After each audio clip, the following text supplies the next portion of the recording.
So, for my project, initially I had wanted to work with some kind of endangered animals um, association or group because I've done that before, and it was a cool thing to help an organization like that.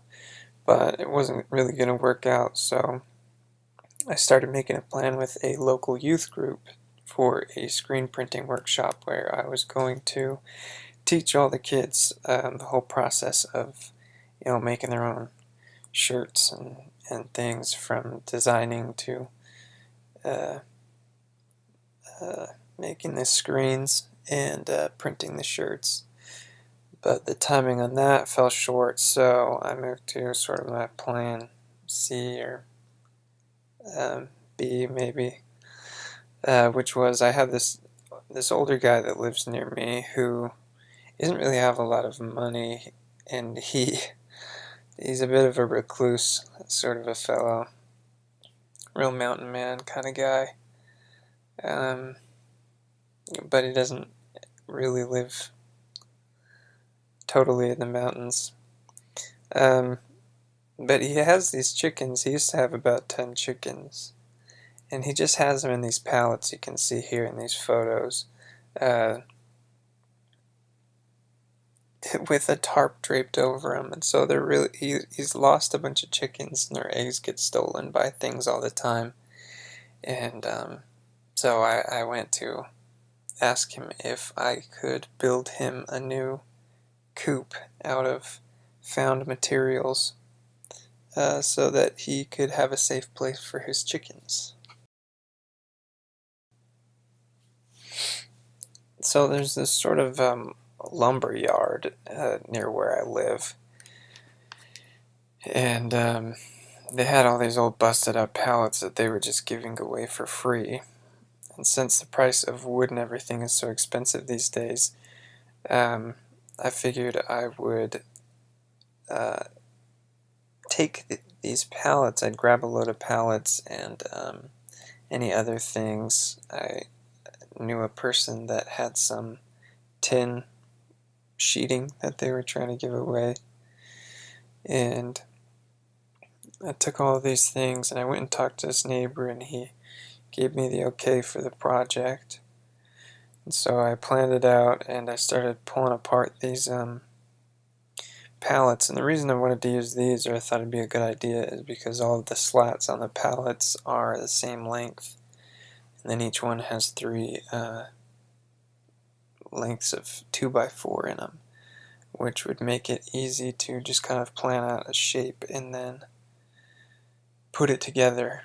There's a lot less cutting involved for building the coop, and um, yeah, just a lot less labor intensive.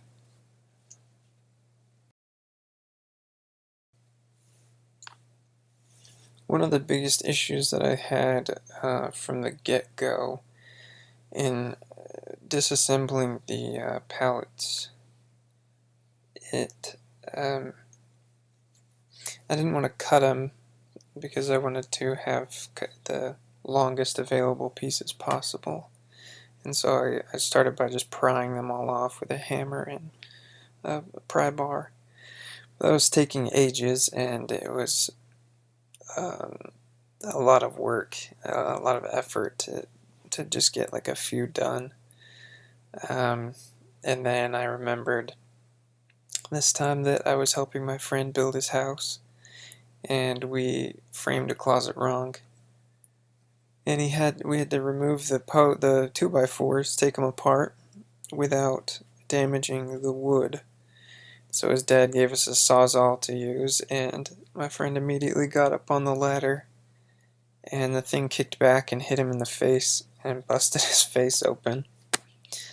But yeah, remembering that, I went and grabbed. We've got a sawzall in our garage as well, so I went and grabbed that, and it was a lot easier to get the wood apart after that. Putting it together after that wasn't. It was mostly a breeze.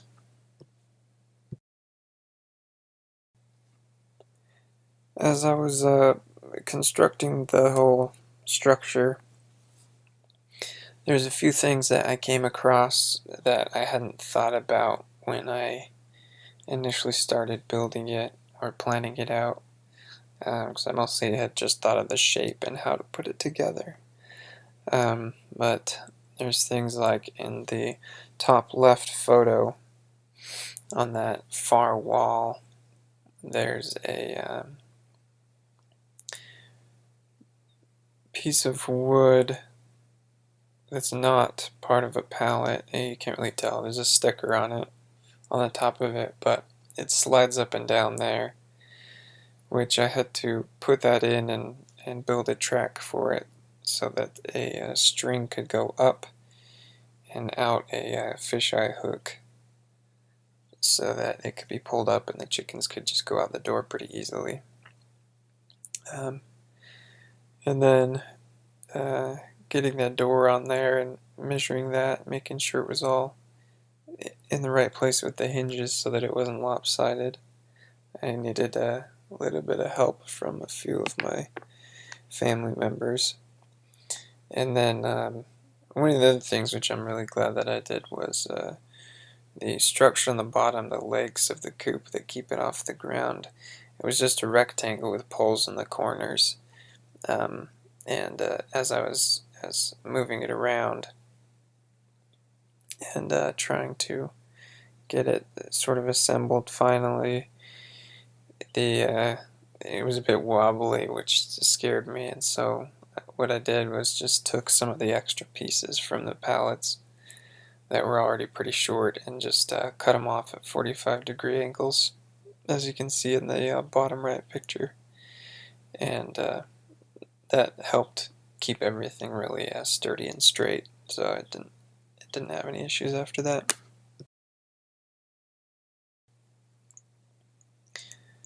So about 2.5 days later, everything's put together.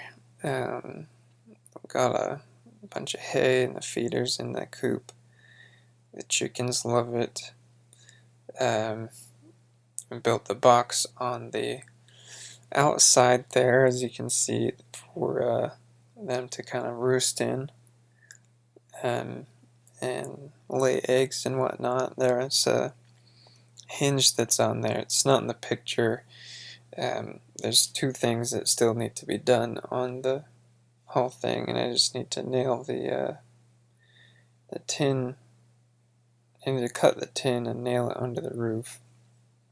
I have it, and so that won't take too long. So I've just got some wood up there for now, and then the on the egg collection box here in the front, this part jutting out, I just need to put a couple of hinges on there, and then that'll be able to be opened up pretty easily to collect eggs and things each day. And yeah, it all turned out pretty well.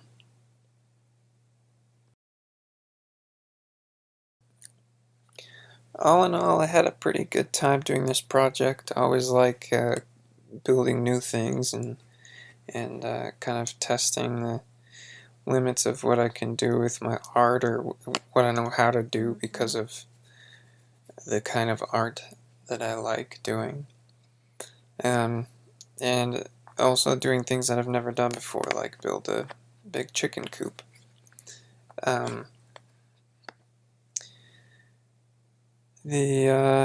As far as the relation to the disaster after the disaster, I'd say that this project was a pretty big success, especially due to the fact that I measured the place where the chickens were previously being kept and for the dimensions of how I built the coop, and so there wasn't any extra space really that was taken up by an actual chicken coop being there. It didn't cost anything to build, so the pallets were free and I was able to get the tin, just some scrap sheets, well, one scrap sheet for free. and I think the only thing that I needed to buy was a pair of hinges. I had one pair, but I needed a second. So pretty successful. There wasn't a lot of waste. I was able to reuse those pallets, which would have been either wood chipped or burnt.